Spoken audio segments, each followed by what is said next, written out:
You're listening to Arsenal Pass, a flesh and blood podcast for players by players. And all about strategy, leveling up, and the latest news in the world of Wraith. Welcome to Arsenal Pass. Hello, everybody, and welcome back to episode 164 of Arsenal Pass. Joined here with Hayden Dale, who's testing for Nationals very soon. Hayden, what is the date on the Australian Nationals? 29th of June, I think. Last weekend of the month. Yeah, how are you feeling? So about 4 weeks away. Yeah, how are you feeling in preparation? Do you feel like that's an appropriate amount of time, or are you starting to feel a crunch? No, I think it's plenty of time, to be honest. I think new sets out. I like events that are about sort of 4 weeks after a release event. I think it's quite a nice time frame to get in some drafts. I like an early format. Ideally, I think draft fatigue becomes definitely real after a while, so get in early from a limited standpoint. And then I think we're going to talk about it, Class Constructed today in part of Mistveil, but I don't think the format is too complex to really get a handle around comparative to how complex it's already been. I think this Class Constructed is reasonably complex because of the amount of heroes now. Mm-hmm. The evolution, I think, of Class Constructed Flesh and Blood post kind of heroes like Lexi, and then of course Draw My Living Legend. So I don't think that's actually changed too much, honestly. But we'll talk about that. So feeling good. Yeah. Do you often find that you work in sort of 4 week sprints anyway before these events? Like, what is your usual testing time? I'm sure it's flexible based off the level of an event, but if you could have if you were able to pick the ideal time before an event, would it be about 4 weeks anyway? Yeah, probably about 4 to 5 weeks. It's really tough. It's really dictated probably by,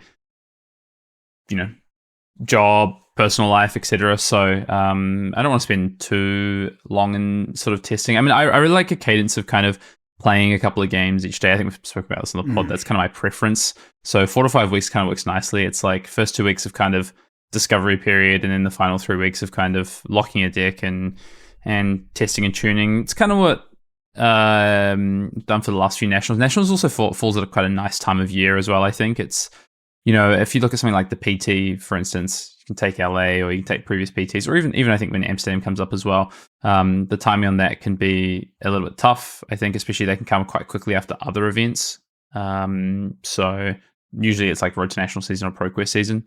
So I think quite like the Nationals season in terms of where it sits and where it's placed. Mm-hmm. And then, also I think now we're coming to I think this is the 4th National season globally, right? 1, 2, 3. Yeah, 4th National season globally.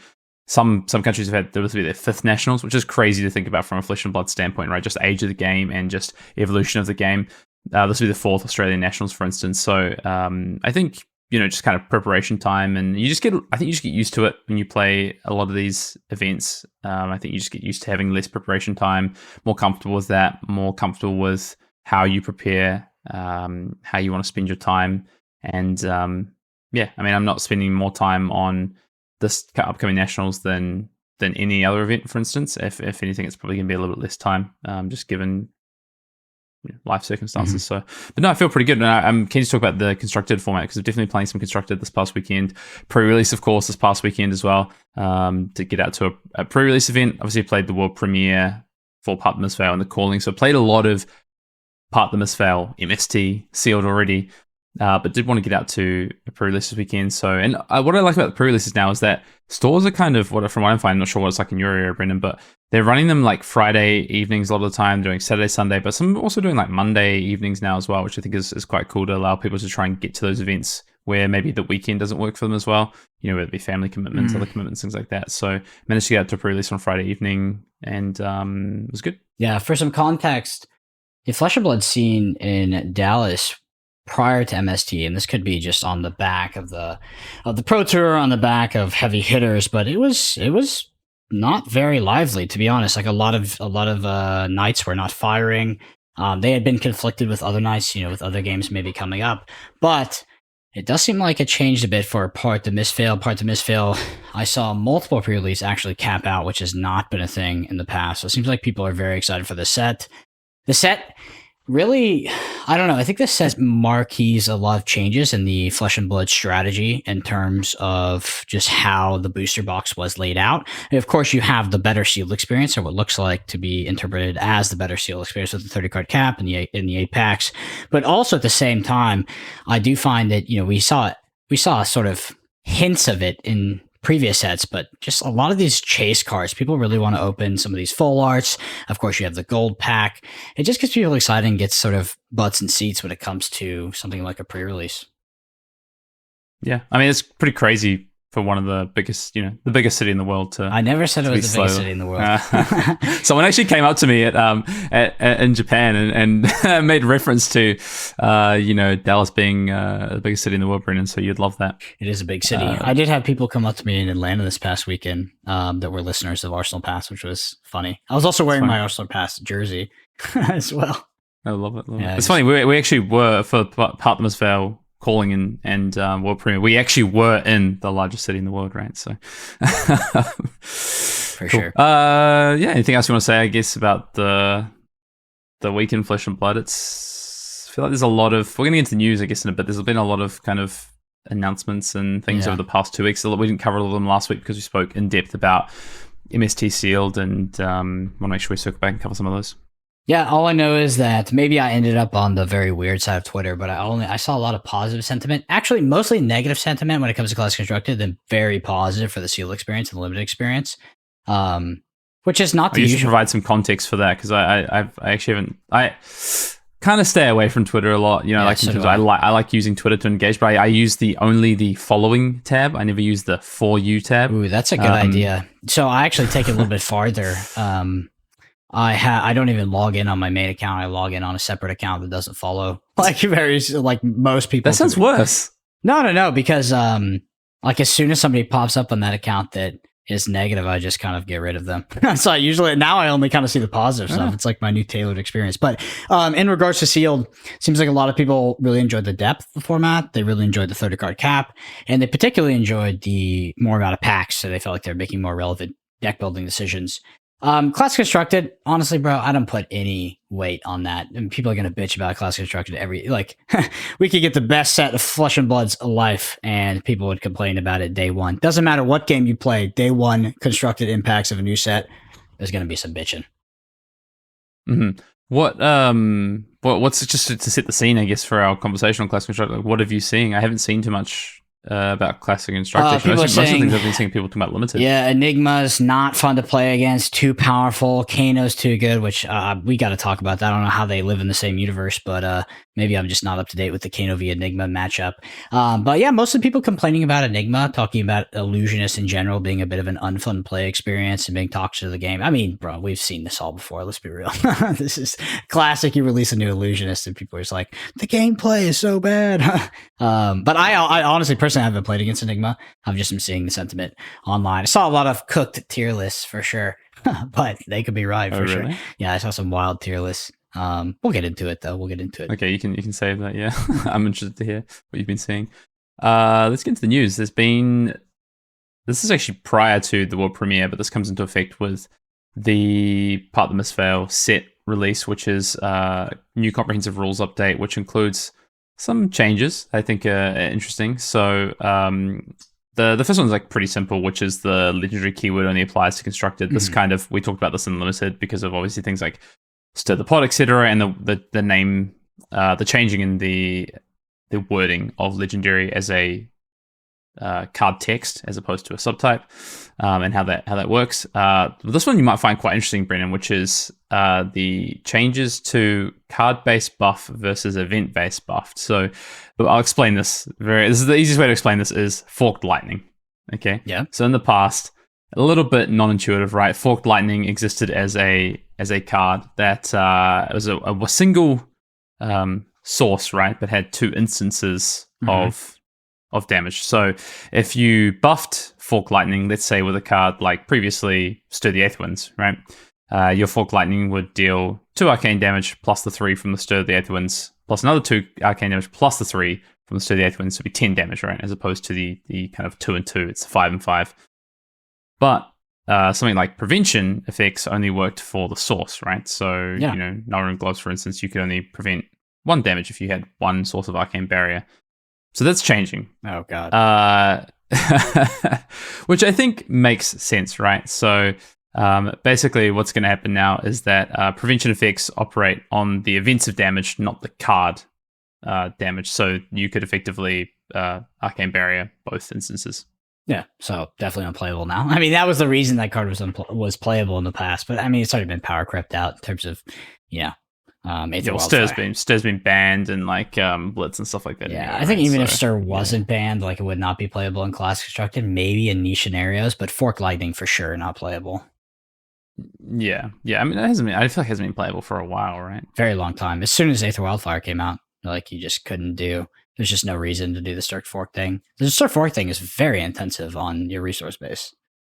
Yeah.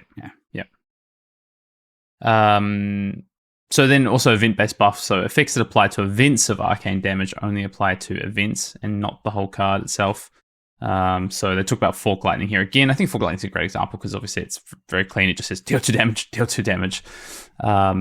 So Fork Lightning would mean that an effect that only buffs 1 event, so amp only affects 1 event, will only buff 1 of the 2 arcane damage events. So it would deal 3 and then 2, for instance, on something like amp, because it's the next time you would deal arcane damage this turn. Basically. Makes sense. And then the other one is a big one. This started to come up in the World Premiere actually, with the calling rather, which is changes to the concession and prize discussion. So players can no longer ask for a concession at any point during a match of Flesh and Blood. And once players have discussed prizes, they can no longer concede. And then discussion about future turns after time is called is now considered asking for a concession. So after time is called, okay, yeah. But you can no longer ask for concession. At any point? Okay. At any point. Yeah. And also, if you discuss, I guess, the game state or future turns when you're in time, then it's considered asking for a concession. But if you do it before time, Brendan, not considered asking for a concession. I'll be honest, this is the changes to the concession kind of rules. I understand the kind of, it's one of those things where it's like, to me, this is my standpoint. The one of the things where it's like the intent is there, but the way that things play out actually doesn't work. It just fucks the small guy for sure. Like we saw that 100%. Happen in the World Championship in Barcelona. I don't know if that's still trying to be swept under the rug, but yeah, the player's just unaware of what the rules were, and yeah, it's just very unfortunate. I don't know these rules. Like I understand them, and me and you both existed in a time in Flesh and Blood where this shit was a problem. Like early days of Flesh and Blood. Oh, it has been, yeah. Yeah, you would go to time, and it would be turns, and then you would go through this fucking court process of trying to figure out who should get the game. It was terrible. It took a long time. It extended tournaments out, and it put people in really uncomfortable scenarios. But this stuff, I don't know. Like, I guess that the ignorance doesn't excuse anybody when it comes to the law, or that's how the saying goes, and everybody will be liable for this. But yeah, often what happens is that a player with good intentions will not understand these rules, will do something that is relatively benign, and then get DQ'd for it. I had this scenario come up this past weekend playing a different game, and I actually asked a judge because I was going into a round where me or my opponent, if I went 2-0, I won $2,000. My opponent went 2-0, they won $2,000. If we split the game 1-1, both players won nothing. So that was bizarre. And it was like, okay, how do you go about this? And they're like, you have to tell them what you would do, and then you can't say anything else. So I had to say, if you win the first game, I will concede. And then that was it. And it's just weird. And most players don't know how to ask judges or anything like that. Yeah, I generally hate this whole concession rules and like it when it fucks people over. But at the same time, I also hate the other extreme, which is there are no rules in this, and you have people that are add legitimate negative social pressure. You have tournaments extending on, and you have people playing the game outside the game, very much so playing the game outside the game, and that's not cool either.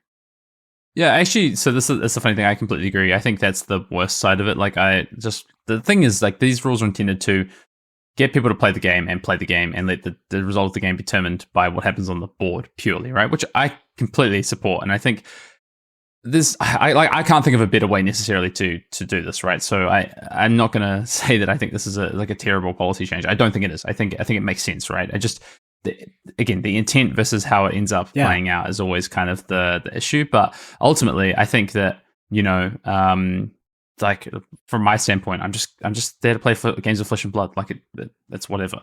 Yeah, and I'll tell you what is going to happen on the other side of it. So we explained kind of what happens when someone doesn't understand and they do something relatively benign, they get DQ'd because of it. But what will happen frequently is that players will enter into a top 8 or into some sort of stake scenario, and they will walk away from the judge and go have this conversation in some sort of cryptic terms and then figure out a way to split. And it's just like, it just creates this weird scenario. You have these people like breaking the rules, but like almost in a slightly... But knowing how to do it in the right way. Yeah, knowing how to do it in the right way. And then it's saying also, the right things. It's also like kind of benign. And it's just like, it is one of the bad parts about TCGs. And it affects, from what I understand, like every TCG. Everything. Yeah, it's so hard to fix. It was so bad in Magic the Gathering. I remember for like people, especially because the ID and draw rule actually made it worse. But for sure. I mean, like, speaking from personal experience, right? Like, this is the way I look at it.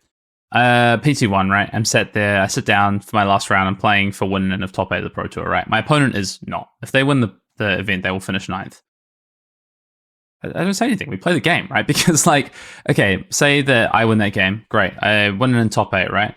If I lose that game, yeah, my opponent also is in the top 8, but someone else is, right? Do you know what I mean? Like, it's just, I think if you look at it from like what's the best interest of the two players set at the table in that any given standpoint, like, that's a very selfish worldview, I think. Like, just play your game, and if you can't do it and you aren't able to get there, someone else has had that privilege. So yeah, I know somebody else who takes a really hard line on the moral ethics of like, okay, if you concede with your opponent or you ID or do anything like this, you sort of hurt the integrity of the tournament, because there's players that are not able to control the result at other tables that effectively get there's a negative outcome for them. That's the spirit of the game, right? Yeah, that's spirit of the game. That's the spirit of the game. But I'll tell you, I'm just going to be real with you. No one gives a fuck about the spirit of the game when there's 50K, 100K on the line. And it's just like, it changes. When you're playing at FNM, or not FNM, but if you're playing at your Armory, you're playing at pre-release, or even you're playing at a calling or something like that, like, it's different. Like, I don't know. People just don't behave in that way. And everybody can say like, oh, it does this, it does that. I would do this, I would do that. But the context changes drastically when people are talking about, oh, this person can pay off the rent for 12 months if you split versus like a differential of, sometimes these first place, second place differentials are insane. And yeah, I don't know. It's just tough because these conversations are going to happen no matter what. People are going to manipulate the system no matter what. And I like the system that just tries to make it as fair as possible. And again, I'm with you, Hayden, where is this change net negative? Don't know. I just know it's a bit more cryptic, and it's a bit more punishing as well if you don't know the rules. I think I just want to point out, I think you've got to be careful there. I think you can say a lot of players will act differently in that situation, but true. I just gave you an example of like I did not feel that way in that situation. I just don't want to be naive. And maybe that's a privileged position, right? Yeah, I just don't want to be naive about it, because I've seen top 8. These top 8s, what actually happens. And I've been outside of them. And I'm on the very extreme end of I will almost never split, because it takes away my reason I play the game. And often my reason I play the game is not for financial benefit. It's for the higher stakes. Like I want to feel like I'm alive. I got to feel something. But people just behave and like to behave in these ways. They don't care. Like, I don't know, these rules just don't affect them very much. And they know, like you said earlier, they know how to break the rules in the right way, They know how to skirt around. Yeah, I wasn't going to say break the rules, but they... I guess they aren't breaking the rules, but they know how to manipulate the system, for sure. This is too long on slow playing. I'm sorry, concessions. I want to talk about slow play quickly. Playing, yeah. I feel like you're slow playing this. Anyway, just to add on slow play, LS has announced a renewed focus on slow play, which I am down with, and I think is... What does that mean, though?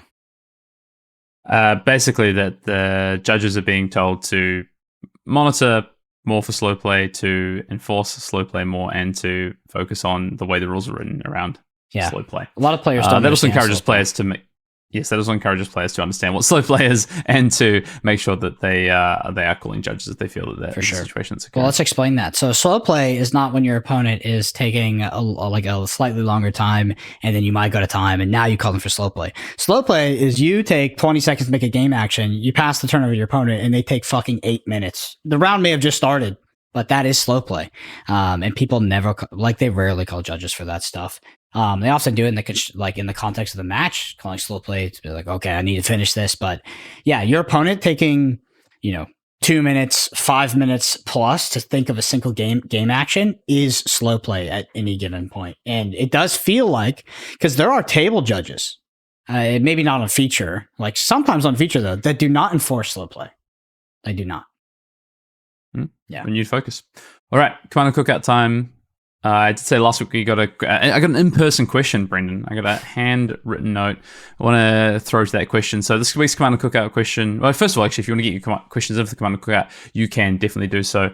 You can drop us a comment in the YouTube comments below. Let us know you have a question for the Commander Cookout, as a few people have done in the past few weeks. Thank you for your questions. You can email us at arsenalpassfab@gmail.com. You can tweet at us either at the official Arsenal Pass Twitter account, which is just Arsenal Pass on X, or you can tweet at us directly. This question comes from Connor from Japan, who I had the privilege to play at the Calling Queenstown in round 1, and was in Japan, obviously, being someone who lives in Japan. What are your thoughts on LSS doing more limited callings with the world premieres, Brendan? I mean, come on. What's the answer going to be? It's great. Like, who's not going to say that it's great? Right? So, okay, you got a contentious. No, I don't think it's necessarily contentious, right? But I think obviously that is a use of resources, right? So to set these events up to have a world premiere. I mean, dude, the cost of that venue in Japan. Like, bro, we are selling cardboard and claiming we make 75 million year over year in revenue and saying we're going for $1 billion. They can afford it. I think it's great for the game, obviously, right? Like, I think having marquee events at these world premieres. I think obviously the first time this was done was this has been. If you are maybe newer to the game, or you're maybe a little bit unfamiliar with how world premieres have worked in the past, the first ever world premiere was Tales of Aria, which also coincided with the Calling Vegas, right? Yes, sir. That's correct. Which was a classic constructed event and did not feature Tales of Aria used in any form. Fast forward to Uprising, which is obviously a couple of sets later. Uprising has three world premieres around the world: one in Spain, one in the US, and one in Australia, and is on the Friday, and then on the weekend is actually a Team Blitz event, but again, not featuring the set. Fast forward again to the Calling Queenstown, which is heavy hitters, so set prior to part of the Mistveil, and we have a world premiere and then a limited calling featuring the set. And that was, I think, kind of an experiment, right? Like, what does this look like? I think LSS were wary, right? Do we before people even get the chance to play a pre-release, we have a tier 2 event. How does that feel to players, right? To have this kind of piece of it. What about people getting the whole thing a week early or 2 weeks early? Like, we would. Whatever, we're not getting into that. Sorry. Let's use Japan as an example. Sorry. So then we get to Japan, same thing, right? You have a set, you have the scheduled preview season, and then effectively you roll straight into the world premiere. Obviously with, for the most part, coverage as well, so people can watch along and see all these new cards being played with, and then go to their pre-release a week later with all this information out there. And I think ultimately, like, obviously and I'll start from that side, right? If you talk about the negative of these events, well, you get to the point where you get to the pre-release and the cards are all in the wild, the kind of the allure and the mystery of opening these cards and having the experience of opening these cards for the first time at the pre-release and being able to play with them for the first time at the pre-release is kind of gone, because you can either be at the world premiere, or honestly you can play with these cards online. It was already it was already gone before they started doing this. Was it though? Was it? Yeah, unless you don't want to employ that, you just go on. I'm not going to say the website, and you go on. I'm not going to say the place, and you can just draft. Sure, but like if you go back to sets prior to heavy hitters, like a lot of cards were not previewed by the time we got to the. Yeah, they could avoid that, I guess, but. Yeah. Okay. Did you got pros playing with these cards though, like multiple weeks? Yes, you have a point. You do have a point, which I'm surprised. I didn't think there would be a singular point they could say. So it is relevant. That being said, like the hype, the marketing exposure. I mean, I'm sure being at the event was incredible. Like, I'm sure that was an insane experience. But people were excited about it outside of that, and I thought it really put Fab on the sort of on the as much of it can be as the world stage. So, but I'm surprised. I didn't think there would be a point. There is a point. You're right. You're right on that. I'm just starting with that because I think that's the only argument against them, and I think that's honestly where LSS were coming from, with being a little bit careful around testing with the heavy hitters thing, with the kind of celebrational, and obviously they got some backlash to the celebrational and how that kind of played out. And ultimately, in the grand scheme of things, it's a small moment in time, right? And it's kind of whatever. But I think they learned a lot from that. And I think rolling this out to obviously a brand new market, and I think you're right. I think it's exactly what it is. Like, it's a great hype train. It's actually, I remember people watching the coverage for Queenstown for heavy hitters and being like, wow, I'm actually enjoying watching Limited. And I think part of that was obviously some of the mechanics in the set, but actually I think the biggest part of it was the fact that it's just a brand new set, and it's actually interesting to watch when you don't know things about the cards, right? And you get to watch people playing with them for the first time. And you know, some high level players, you know, in the top 8s, later rounds, wherever it might be. And I think that's the same for Japan as well, right? I mean, you look at that top 8, it's a pretty good top 8 in Japan of the world premiere calling, and getting to watch some of the best players in the world play with these new cards, and then go and do that a week later at your pre-release. So I actually think, like you say, marketing-wise, hype-wise, what it does for the game, I actually think it's fantastic. But I think it's not necessarily all positive. Like, I think there are some issues with, and some reasons why LSS might pause and take a think about how they use these. Also, the spread of these events. You know, obviously when we think about the Uprising World Premiere, that was across 3 countries, right? Mm-hmm. I wonder if they'll ever go back to that, or they'll keep this kind of central, keep it one big event where you get that hype train kind of driving, you get people coming in to play it, et cetera, et cetera. And this was the first major competitive event as well, which is a big difference from the other world premieres. They were casual events. What do you mean? Like, the other world premieres were casual events. You draft and you play sealed and you go 6-0, you get a box. This is, you actually get to play like a competitive call. You get to play a calling with the new cards. The previous Queenstown, though. I don't know. I just don't really. Yeah, I guess I don't really count Queenstown because. You're right. It's a calling. Yeah. What do you mean? Yeah, you're right. It's the same thing. You're right. Sorry. So Friday world premiere always. I blocked it from my mind. Sunday calling. I blocked it from my mind. I was just thinking about the invitational part of it. I wish I blocked it from my mind. I'll tell you what. Yeah, I was just thinking about the invitational part. I forgot that there was like a whole ass calling in there too. Yeah, world premiere on Friday. It's been the same format for the past 2, for heavy hitters and for Part the Mistveil. Friday, world premiere. Saturday, you have calling day 1, Sunday, calling day 2. And we're going to see that roll through for Tampa, right? Tampa is the next world premiere for the next set. So they're going to continue with this. And I think I also think this is quite a cool way to use locations. So Japan, obviously, great opportunity, big launch. Queenstown, head to the home of Flesh and Blood and go to one of the most beautiful places in New Zealand. Tampa. Yeah, I mean, but like, you know, I think you want to put something in Florida, right? Like, I think if you want to make it kind of this big kind of, I mean, Hawaii would have been the one I would have gone for, right? If I was going to do something like this, but you know, I get it. Yeah, and I'll never get away from. You know, everybody wants to talk shit about locations in the U.S. They're like, oh fuck Baltimore, all this stuff, but let's be real. San Jose was terrible.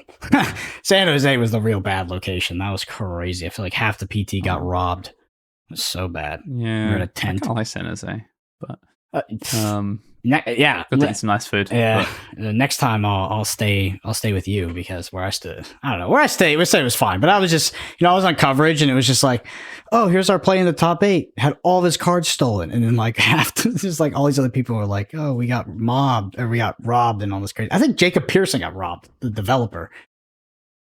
Yeah, I don't know. All right, let's move on. Main topic. We're going to talk about the new landscape of Class Constructed. Part the Mistveil, obviously releasing this coming weekend as the pod drops. This Friday, actually, as the pod drops. So basically, depending on what time zone you're in, either the set is out today or it's out tomorrow. And we've got 3 new heroes, new Enigma Zen. Where do you want to start in terms of talking about Class Constructed? Enigma, what are your thoughts? Yeah, so you were saying before that you were seeing some stuff about Enigma being busted and unfun to play against. Twitter is it's a special place. Do you just want like my top line and you want to dig in from there? Yeah. I don't think Enigma's very good. Okay. Okay. Is that it? You think that's a controversial opinion? No, I don't think. I think once people have played with the set and played. So this is where basically I've started with testing over the past week, right, and getting games in. Is starting with the new heroes. What do they look like? How do they play? And granted, right, like this comes with a massive caveat, right, which is like this is early. This is early iterations of decks. This is putting together decks myself, friends, but then also looking out to see what's out there and what are people kind of producing and playing with. There's people out there who've been grinding, right, and playing some games pretty early on, trying to jump in and play with some of these lists. And I did start with like a list that I was like, wow, this hero feels completely unplayable, right? From like a standpoint of a lot of the best cards don't feel like they're synergized together, to the point of like finding some lists that are a bit more tuned and have kind of done away with some of the cards that I thought were more powerful, but in favor of some of the cards that synergize more and work better. And I think Enigma is a hero that is okay. It is playable. I think Enigma is playable, and I think it is decent. And I think there's some scary stuff that Enigma can do from a standpoint of against the slower decks with Ward, where you can just stack up a game state to the point that your opponent kind of gets shut out of the game. And there's some really strong Majestics. Obviously, Manifestations of Miragai is an insane card. If you've played that in Limited, you already know, but it's also very good and constructed. But it does require you to be able to get into certain game states. One of the strengths of Enigma is that you start at 40 life. One of the weaknesses of Enigma is that, unlike Prism, who has Spectra, your damage and your attacks are at the mercy of basically what your opponent's damage output is, I think. And that's kind of the biggest weakness for Enigma. Is playing into just purely aggressive heroes, which I think there's one in the set that's pretty reasonable. And then there's, maybe top 2 deck in the format that is just barraging damage out on a turn-by-turn basis that's bigger than you can really establish a board against. Interesting. Well, let's just hit them all. Let's hit strengths and weaknesses, key cards, and where you sorted out with. You want some key cards from Enigma a bit? I mean, if you're looking at with the manifestations, if you're looking at building. If you're looking at building Enigma, I think you've got to really be at this stage. My view is going to be building around kind of the more powerful auras. So I think that's the other piece of it as well, is that your ward auras are a little bit limited, and I think that's just good design from LSS, to be honest. I think Waning Vengeance is a really important aura. This is the 1-cost Mystic Illusionist instant aura that has ward 3, and if you have a shield. If you have a blue in the pitch zone, you get a Spectral Shield when it dies. Basically, Spectral Shields are really important, right, to Enigma. Obviously, you can create them with your hero ability, but you have to transcend and get to a game state where you can do that. And one of the challenges Enigma has is that outside of that, it's really hard to create Spectral Shields in an efficient way. And then the second piece of it is it's really hard to get counters on those Spectral Shields to be able to come in, or just counters on your auras in general, to be able to come in with a board state. Now, against slower matchups, like I say, Manifestations of Miragai is kind of busted, and that's something you can do. You have Waxing Spectre, which is the 2-cost Mystic Illusionist aura instant, which I think is fantastic, an absolute all-star in Limited, and I think is important to what you do in Class Constructed as well. And then you have Restless Coalescence, which if you haven't seen this one, this is the Illusionist instant aura at Majestic at yellow, costs 0, and has ward 2. And basically, when you play it, you can move any number of counters from other auras onto it, and it has once per turn instant remove a counter, create a Spectral Shield, which is really strong Majestic. But again, getting counters is really tough. So there's kind of just a few kind of real pain points for Enigma, I think, which is around Spectral Shields and counters and how you navigate that piece. But your blues are really strong. I think that's Enigma's biggest strength. So I think you want to start with the most powerful blues. I think Rage Spectre, which is an aura. You can start with some of the Spectra auras like Shimmers of Silver and Haze Bending, I think you get access to cards like Warmonger's Diplomacy, for instance, which I think is great against one of the best decks in the format right now. And then, of course, you have all your Transcend cards as well. And then I think you can either play with defensive elements like defense reactions, or you can play with some just good generic attacks like CNC, or things like Mirage Metamorph. I think is a great add as well, because your opponent really cannot afford to pop that because of the instant auras that you have. What are your thoughts on Traverse the Universe? Oh, card is very good. Yeah, I mean, look at it this way, right? At some point in the game, it's a Blade Break 2 that draws you a card. Oh, card, yeah. So if you compare that to Crown of Providence, right, which is cycle a card. If you compare that to Balance of Justice, which requires your opponent to do something really specific to get the draw card effect, Traverse the Universe just gets to draw you a card, and also one of the most powerful cards in your deck potentially, like from a resource, like you get to turn it into. So let's use Zen for example, right? You get to turn it into something pretty powerful out of Zen. Enigma, maybe a little bit less so, but I think it's really good. Yeah, I'm seeing a lot of discussion around that, and yeah, I'm inclined to agree. All right. So Enigma was like the hero that I was kind of the most excited about from a classic constructor standpoint. I think in terms of I thought it would be the most powerful hero. I think it is okay, and I think it's really hard to say right now, right? Like there's a world where people find builds of Enigma that are serviceable into aggressive decks, and Enigma I think is good into I think Enigma is really good into Guardian, for instance. I think it's going to provide a lot of problems for any of the slower decks in the format. I actually don't think it's that bad for Kano, honestly. I mean, there's a lot of blues, and you do have ward, but I do think you can if you can't set up a game state where you're able to sit behind some of your ward. The other thing as well is that Kano can just pop your ward when you attack with it, right? Potentially, if you can't prevent the damage. So I don't think it's as bad as Prism, for instance. This is something that Mr. Damakai was like pretty firm on as well, and I think I'm come around. Is that Enigma probably isn't great for Kano, but it's not Prism, and it's definitely not unwinnable. The dream goes on. What about what about Zen? Let's hit Nu first. Okay. I think if we can. Sure. Yeah. I think Nu. Oh man, what's my headline for Nu? It might just be worse than Azuri, honestly. It might be, mate. Ooh. So I think one of the strengths of Azuri, right, is the fact that you have to respect everything that your opponent's doing from a attack standpoint. Like their attacks always come on hits. So whether that's using the dual weapons to impact how your opponent can defend and block and trade damage with you and block out really important cards.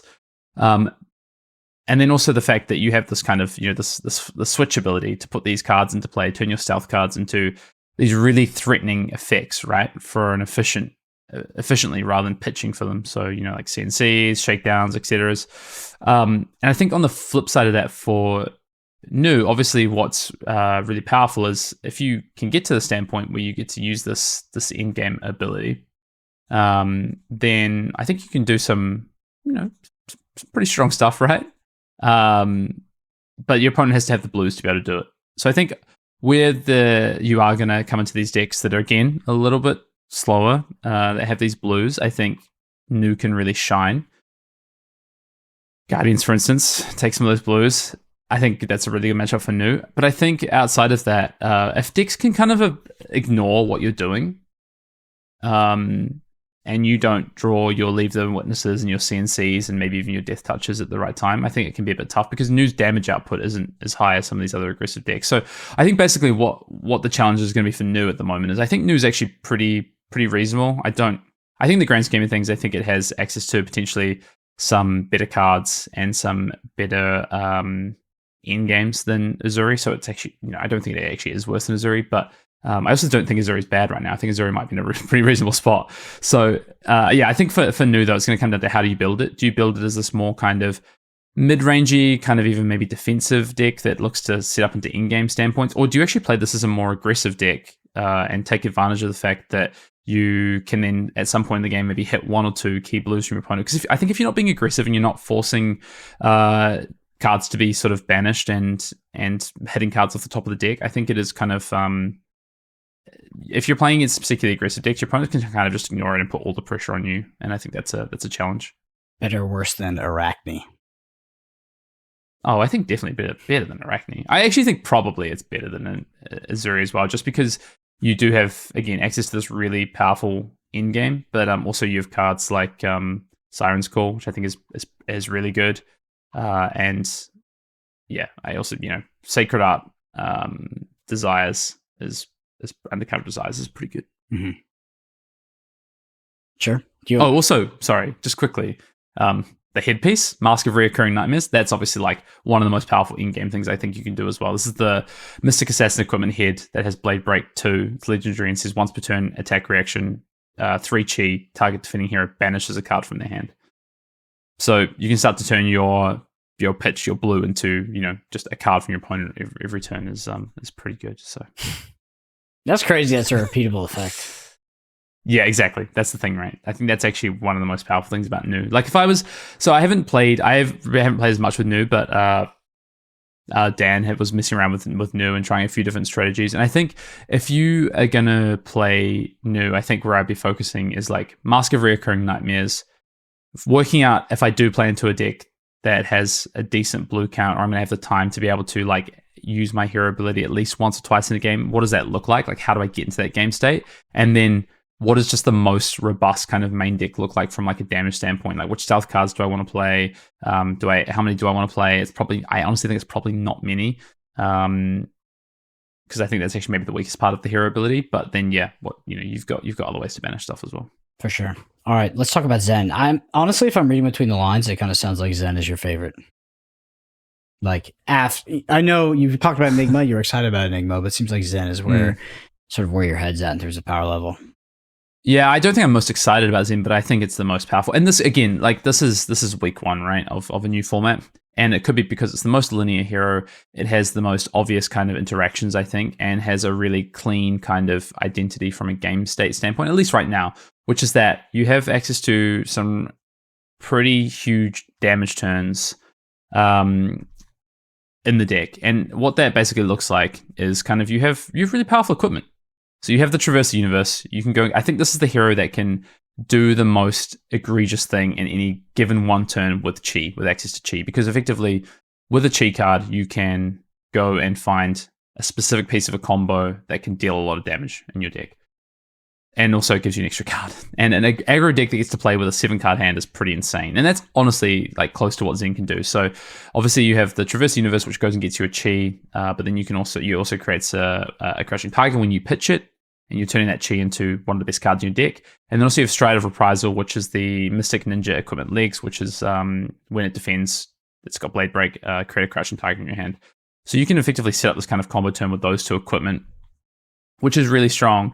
And you can deal like 30 to 45 damage with a big hand, which is kind of crazy. So, and I think it's pretty straightforward to do. It just, requires Art of War, cards like Tiger Swipe and Head Leads Tails, to have these big tiger filled turns, effectively Crouching Tiger turns. So I think the deck is easy to play. It's pretty straightforward. I think that the damage is pretty straightforward. I think the plan in terms of like how you execute is pretty straightforward. And I think it's kind of an early, like I think getting to a Zen deck right now that is strong, I think you can get 70-80% of what and eventually a good Zen list is going to look like right now. Whereas I think if you look at Enigma and New, it's just a lot harder to build those. It's a lot less clear what they look like, what they should look like, where their power level sits. So I think right now Zen is the most appealing of the three if you're picking up and playing. Long term, I also think Zen might just be the most powerful of the three, just naturally. But I think both New and Enigma could have very specific spots in the meta, I think, just because of how powerful they can be in potentially slower metas. I just don't think it's going to be a slow meta, and that's because I think Azalea and KO are two of the best decks. And you've got Zen printed, which I think naturally plays really well into what Enigma's trying to do. Do you find yourself leaning towards any of the 3 new heroes for Nationals? It is week 1, but leaning. I don't think so. We can talk about kind of where maybe the meta's shaking out in a second, but I think if it was any, it would definitely be Zen right now, just because it feels like this kind of just pure damage deck. Like it kind of reminds me of like old like Stubby's Fire a little bit in terms of, you just have this one big pop off turn, but also between that you kind of have some good damage. But if your opponent ever hits you with on-hit effects, you kind of can't really block them, to be honest. But yeah, I think there's also this kind of evolution of Zen where there's a lot of combo cards that exist, right? Things like Bonds, for instance, Bonds of Ancestry, and like lines like that, where you might be able to build around those and produce an even more robust kind of powerful Zen list. I think that's just going to take more time to get to and test. Mm-hmm. You want to talk about where the meta shakes out? Yeah, sure. Yeah. Well, you said KO and Azalea top decks. If you're looking at... I think so. Yeah, okay. Well, let's talk about the season wins, ProQuest Season 5. So we had KO at 79, Victor Goldman at 54, Azalea at 39, Prism, Awakener of Soul at 38, Kasai 36, Dorinthia 31, Kano 23, Katsu 21. Yeah, and then that's kind of where I'm going to stop there because Dromai's after that. I think yeah, so that's obviously ProQuest results. And if you look at what we saw out of Warsaw, which is our most recent Classic Constructed event, post Dromai, but pre-Part the Mistveil, that was won by Kano. Obviously 2 Kanos in the top 8 of that event. You also did have a Dash in there. You had 2 KOs making top 8, 1 Victor, 1 Prism, and 1 Dorinthia. I think if you look at the ProQuest Season 5 ones, I think the outlier for me continues to be Victor in terms of just maybe where it's been positioned when you think about a format that is being kind of dominated by KO, and then Prism has been really powerful. But Azalea I think Azalea is really powerful. Like the amount of damage now, these Azalea lists are looking super refined. They've looked to just deal damage, deal on hits, and do it repeatedly. And I think that's good for Victor. Like Victor can really prey on that. And Victor's matchup to KO wasn't necessarily terrible. It's been pretty close. So I think previous to this, I think Victor has been maybe a top deck. I think if I'm feeling like Azalea and KO are kind of two of the top decks, my question is really where's Victor going to shake out, I think? And it really depends on is Enigma going to have presence in the format, right? Like if people are going to play Enigma, how popular is Prism actually going to be if, say, Zen is really good, right? And how popular is Prism going to be? So Victor's kind of in the spot where I don't really know where it shakes out, but I think my clarity is I think KO and Azalea are just kind of two of the most linear and powerful decks right now and should probably be considered the top two decks. How about Visit Gold Main Estate? Does that change the context for your Victor power evaluation at all? I mean, that card is clearly powerful. Yeah, it is. And I think it makes what Victor does slightly better, but I don't think it changes the dynamic because it doesn't change the game plan, right? It doesn't offer you anything different necessarily to what Victor was already doing. And I think that's kind of Victor's challenges is the axes that it plays and attacks on right now. Yeah, my thought was that Victor was just a value-oriented hero. And like at some point, there's got to be a tipping point where it just simply accrues too much value in like a normal mid-range matchup. And it does feel like Visit the Golden Estate was one of those cards where it's like, it's not necessarily going to be the one that sort of tips the balance, but it gets us closer. Yeah, definitely. I think the problem for Victor right now is that the format is kind of predicated on go again and the ability to have flexibility to your lines of attack. And Victor doesn't really have that. And what I mean by that, right, is like Prism is going to put out, auras that are you're going to need to deal with. Kano requires you to have to attack in kind of creative ways to make sure you have maybe ability to stop a pop-off turn, which maybe Victor doesn't. Enigma potentially is going to have this thing where they can kind of take a big chunk of damage, then drop a board, and then drop even more protection to it. And if you don't have kind of big burst damage turns, which Victor doesn't really have access to, you're going to be in trouble. So, and then I think even if you look at things like Zen, for instance, that's even a question mark. So yeah, and I think Kano would be the next one. So I think Kano really comes in as kind of that. What kind of Kano? Have you've seen Civil War? We talked on the podcast. What kind of Kano are you? You know that the scene reference? Come on. Yeah, Jesse Plemons. I don't like that reference though. I'll be honest with you. Not in today's day and age. I'm still the purist, But I think whatever form of Kano you want to play, I should tell people what purist means. That means not deck stacking. Definitely not. But I think both iterations of what people are trying to do with Kano, and even third iterations, people playing like Kindle and stuff like that. I just think Kano is just good. So I really do think that like if I'm feeling like KO and Azalea are top two, I think Kano, Prism, Zen, those three heroes with Victor, those four heroes, sorry, are really interesting. But there's three other heroes that I think are kind of floating in and around the area, which is Dash, Dorian, and Leviah. And they all have questions, right? So Dash, I think, actually has previously had a pretty good matchup into KO. And also if something like Victor's dropping off, which I think was actually a bad matchup for Dash, I think Dash is in a pretty reasonable spot. Especially if the Warriors are dropping off. Like Kasaya's just dropped off the face of the earth, which is kind of crazy to me. I mean, look at the road to net, the ProQuest Season 5 wins. I think it was the 5th most winningest deck, just ahead of Dory. But it was kind of pretty quiet at Warsaw, and has kind of the discussion on it has cooled a lot. And I think that's because it's just in a tougher spot in the meta. I think, has a bad matchup into Kano. I think some of the new heroes might play really well into it. Prism isn't necessarily great for you, so I don't know. It's interesting. Makes sense. Anything else you want to say about the metagame? I want to know where Leviah shakes out. I think I have this. I know who to ask. I have this consistent problem. He asked me if we could stop mentioning him on the podcast. He was feeling a little bit self-conscious. So sorry, Michael. Tell him to shut the fuck up. The problem I have with Leviah, right, is that the Horror of the Shadow, is it called Horror of the Shadow Realm? That is the card name, right? Yeah, surely, right. It just feels like something inside of Yu-Gi-Oh, Shadow Realm Horror? Or is that what you're talking Shadow about? Realm Horror. Horror of the Shadow Realm. Sounds like a non-attack action. Obviously really powerful. Yeah.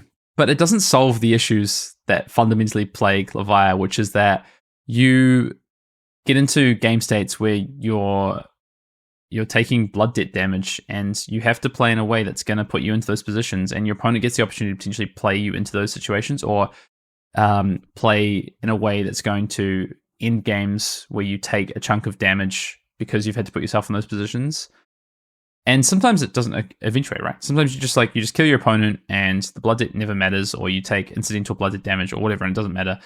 But it's kind of started from, like, if you look at old Leviathan, it was like 1 in every 5 games, you would kind of just like be put into that position, or have to put yourself in that position, and it would eventuate to enough damage that would tip the scale, right? And then it got to like maybe 1 in 7 or 8, and that's because you have things like the demi hero, and you have a bit more cleanliness and ways that you can consistently banish. And now it's probably like 1 in 9, 1 in 10 maybe, and these are arbitrary numbers, right? But I'm just explaining that it's gotten better. And the reason it's gotten better is because you have another card that's just really, really powerful, gives you go again, gives you access to be able to trigger the hero ability, but also just does something that's fundamentally really powerful.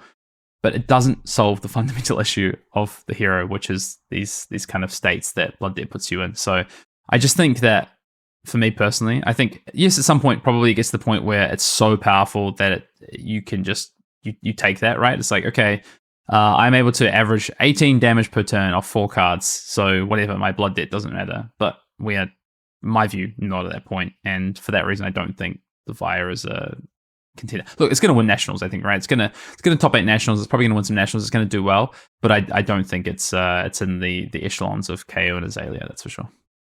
Are you comfortable saying where your allegiances currently lie for like a deck that, if you had to play nationals tomorrow? For nationals? Yeah, tomorrow. I think I've got to find a reason to not play KO. That's where I'm at right now. KO. Is like, what's my reason to not play KO right now? And I think there's options, right? Like I was saying, I think Zen is potentially really interesting. Maybe that's a deck that just deals more damage and kills KO before it can kind of have impact on the board, and you don't really care too much about the arsenal destruction, as long as they don't find you on the one turn you want to pop off. I think Dash is interesting in this format. I think Dory is really interesting, especially if like the top decks are KO, Zen, and Azalea. Like, Dory looks quite interesting to me. I don't see a world where I play Kano, I'll be honest. I think I haven't played Kano in a long time. And he only plays Kano when I just struggle every time I test with Kano, honestly. It doesn't fit the game style. Who doesn't struggle when they play Kano? Kano is no, like it just doesn't. I don't enjoy playing it. Okay. I honestly don't enjoy playing it, which is crazy, but I don't. Yeah, so. just hurts a little bit to hear that, but it's okay. Okay. Yeah, well, it's what it is. So we'll see. I mean, there's a couple of weeks. I want to ideally, we're basically, from the time this pod drops, we're about 4 weeks out from national championships, about 3 weeks out from the season kicking off, to 4 weeks out from my national championships. Actually, I think it's 2 weeks out from national championships when this pod drops. I think they kick off 15th of June. So, good luck to everyone testing. I hope you find decks that you enjoy and want to play. But yeah, I want to lock in probably in the next 2 weeks. And my focus really, honestly, is on just trying to play some limited. Got some draft camps happening, organizing some of the guys locally to get into some drafts. We got a nice Japanese box apart in Mistveil, Brendan. Might crack that open for a draft at some point, just to throw people off. How does the gold pack work, by the way? I've seen it. I don't know how it works. So I think it's someone. I feel like I saw someone say it was like 1 in every 2 cases or something. There's a gold pack, roughly. I don't know if that's true. Yeah. Okay. And then the gold pack, you always get the same thing, like the new hero. So I actually don't know. I haven't seen one yet. I see people posting them, but I'm not sure like if we've opened enough for people to say definitively like what's in the gold packs or what's not in the gold packs. So I think people are going to be cracking a lot of product this weekend, so I think we'll know pretty quickly. Sure. Some people might already know. I'm not super familiar with the collectability side of the gold packs. I just know they exist, and I know the finance roughly side. Someone told me. No clue. No clue. You're asking the wrong person. Damn. Anyway. There's someone you can ask though. You can go over chat to Mr. Himmel. Oh yeah, you might know a thing or two. All right. I don't know. I feel like he always knows that sort of stuff. Well, if you enjoy this podcast, another thing you do is leave us a review on Apple Podcasts or Spotify. Both on Twitter, BrendanAVG, it's Fien_Dale. Big shout out to all the Arsenal Pass patrons. You help us do what we do. And once again, thank you all so much for listening. Enjoy the first weekend of Part to Mistveil, Class Constructed. It's interesting. It's kind of, we always go through the same thing. Week 1 and the Doomsayers, or the whatever the opposite of a Doomsayer is, putting this is the best deck ever. Those people are often wrong. The meta is very dynamic. Week 1 is not usually indicative of week 10. So just have fun experimenting. And yeah, enjoy prepping for your nationals. It's going to be cool. People quickly forget how good the top decks are, I think. Yeah. New stuff comes out. Oh, shiny toys. Yeah. Oh, that's right. KO got Sash. Surely that KO deck is not good anymore. That just overwhelmingly powerful deck with the anointed math. But nah. That got upgrades. Yeah. Yeah, I did see a We Make Best thumbnail. This card is broke. No, I'm kidding. I love this guy. I mean, it's definitely, yeah. I think they put up a Zen video, actually. Go check that out, maybe. They got fire thumbnails, though. Anyway, thank y'all. Thank y'all so much for listening. We'll see you next week.